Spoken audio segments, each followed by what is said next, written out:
I went to the House of the Bab in January of 1977. We lived next door to the House of the Bab for 3 years to look after it and to protect it. We used to go to the House of the Bab for Nowruz, for Rizwan and other Baha'i holy festivals. It was always a very, very special time to go to visit the House of the Bab. People will get prepared, they would have flowers.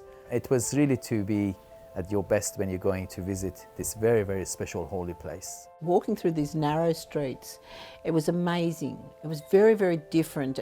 I felt like this was something very, very special and unique. So I was really thinking, I'm very, very lucky to be able to do this. As I entered the house, I was aware of the stillness, the calm and the tranquility. It was very small, a little pond in the middle and the orange tree. One of the first things that you would see was the orange tree that the Bab had planted himself. As children, we were allowed to go and pick the blossoms.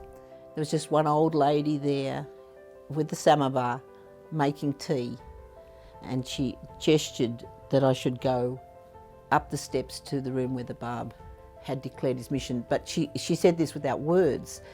And then you're overwhelmed by the feelings in that room, the tranquility and the simplicity. This is the room. This is where it started. And there's a certain awe in that. You enter that room and you see that lamp sitting in the right-hand side on the little carpet, and the emotion of it, the power of love, and it really astonishes you. You know where you are, but you don't know where you are. And I noticed the light. I was drawn to the light. There was light coming through like stained glass, really overwhelmingly beautiful lighting. And I had no conception that this would not exist forever.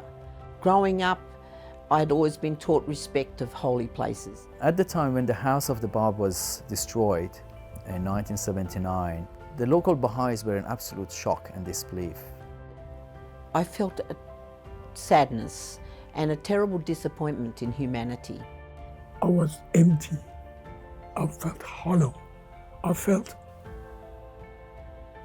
because of knowing the House of the Bab, knowing where each carpet is or what is, and these are all gone, it just took everything I had away from me.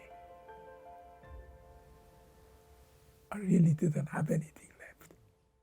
I could not imagine that a house as simple, as modest as that, to be a threat to anybody. It was a special place for all of us to pray and to pay our respects to the herald of our faith. The humble beginnings of the Baha'i faith in that room and where it's grown to today, it shows the remarkable nature of faith. This year we are celebrating the bicentenary of the birth of the Bab. 40 years ago, his house was destroyed in Shiraz. The message of the Bab was a message of peace and unity for the people of the world.